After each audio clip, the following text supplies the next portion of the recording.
Hi and welcome back to Chuck's Tuesday Tips. Today I'm making a custom European panel mount thingy on this bitchin' panel that the ladies got out of Europe somewhere. And from time to time you'll get things in that come in pieces or whatnot, antlers. Both these came in multiple parts.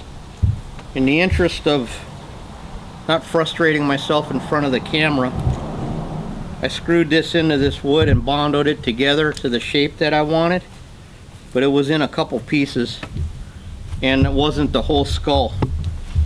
But I'm getting a little ahead of myself.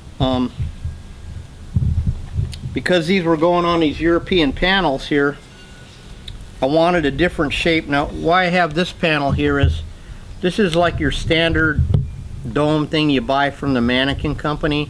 It's got a slot in it. You screw your antlers in, mache it, whatever you want to cover it with, and then wrap it in your buckskin or whatever you want to wrap it. And it's like routine.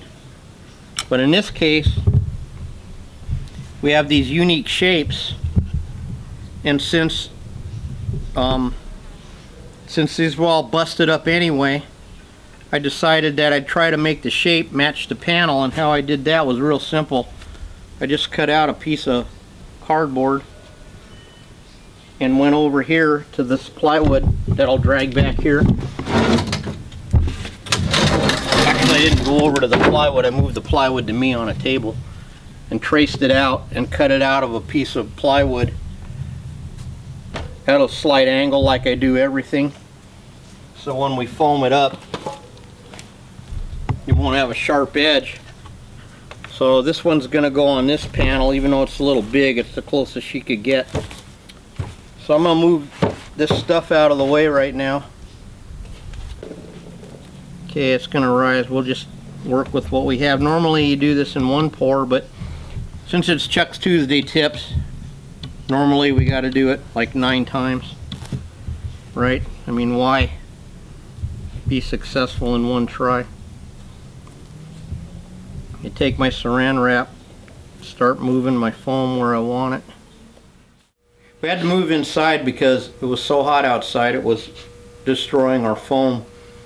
No matter what we did, it was just too hot. So this one, because it's a little bit uneven and I don't want to redo it, I'm going to show you another option you have, is you can pad them too. So I cut out some, actually I didn't even cut this out, there was a piece of this laying here, so I'm going to glue this padding to this.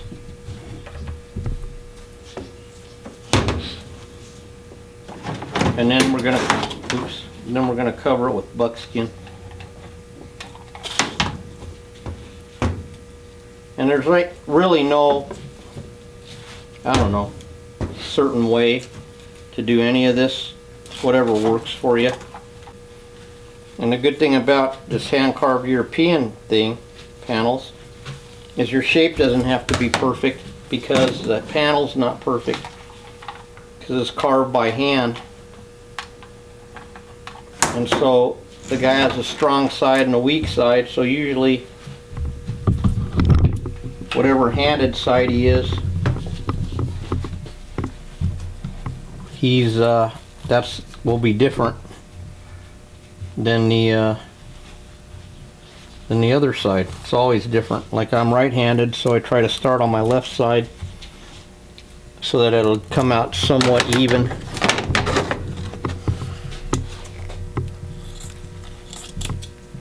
And I just trim off what I don't want. And I like to try to make the most out of my buckskin. Try to, you know, use it as efficiently as you can to get as many panels out of it as you can. So usually on the domes, like from research, the kind of rule of thumb is a 8x8 or a 10x10 piece will cover it of a square, so you can do it ahead of time. This is not, you know, obviously not is a custom thing, so it's not going to be exact. Then I take and come down, make a couple little cuts here to start working my buckskin around. Now you can glue it or you can staple it, whichever you prefer. I'm going to put a couple staples in here once I get this where I want. And I'm not too worried about all this right here because we're going to make a braid, decorative braid that goes around it. So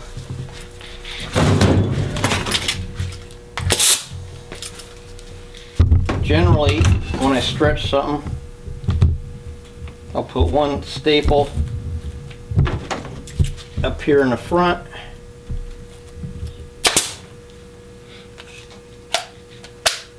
okay, didn't staple, I don't know why, because it's what not to do. There we go. Come around the back, stretch it back this way, because what you're going to do is pull all the wrinkles out and stuff, make it nice and smooth.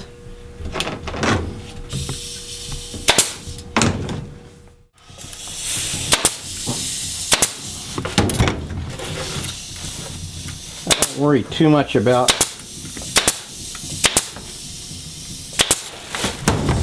the wrinkled buckskin on the bottom because it's going to flatten out on the panel when we screw it on. Okay, so we got it covered pretty much. And then that's going to go right on here. Oops. Let me take my hand out of the way. So I'm going to clean up the buckskin on the bottom here.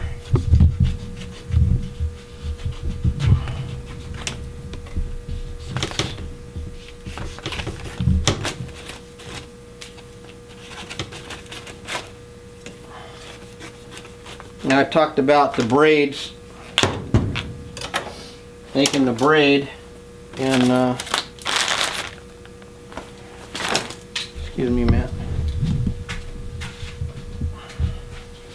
Here's some braid I had left over from this. What I do is I come back around the back to the back seam here and cover the seam on both sides. And how I make my braids is real scientific too. I get me a strip of buckskin. Gonna look around here and try and find a. Here's a pretty good one. Now some people have like a machine that cuts it all perfect. I think you can get it from Tandy Leather and it'll make your strips a perfect 1/4 inch or whatever. So I cut me a strip. I'll walk over to the vise, or you could staple it to a board or have somebody hold it or something. Put it in the vise just so I don't have to hold it. And I cut 3 strips as even as I can. So, like, I don't really that great at braiding, I just do the best I can. If you get lucky, you have a daughter or something, or a wife that knows how, you know, then you can have her do it, but usually nobody's around.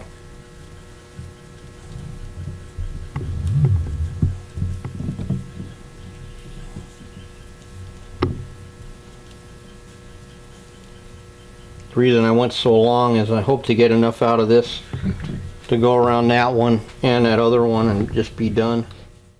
Okay, so now that I got this done, I go ahead and just put a little dab of hot glue.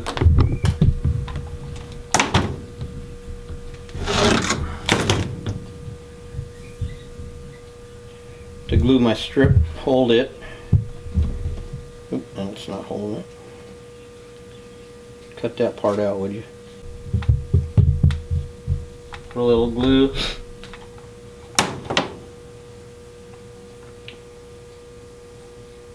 Some people braid all the way around the bottom too.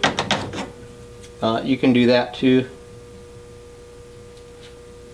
I think a less is more. Well, there we go. We got both sides braided. Looks pretty nice. Okay.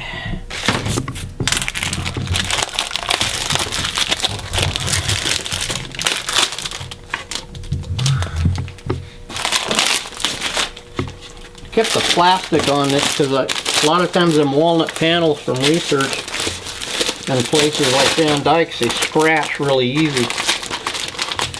So I'll keep the plastic on when I'm drilling them.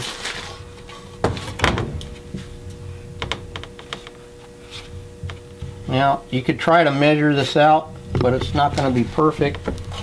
So I just I call it eyeball and install. But it probably won't work, but we'll try.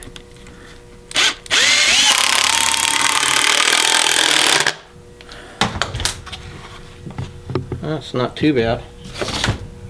A lot of times if you have another guy in the shop, you can have him hold it and get it perfect.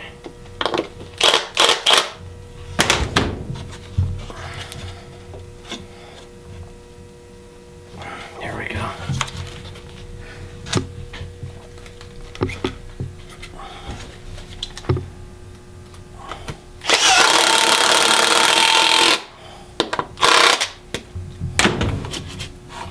And that's it. We just got to clean them up, knock off this foam a little bit where it kind of got away from me, and hang them up. Oil your horns if you oil them. I mean WD-40 them or Armor All, whatever you do, or nothing. Call your customer. So thanks for tuning in on Chuck's Tuesday Tips, how not to do a deer panel mount.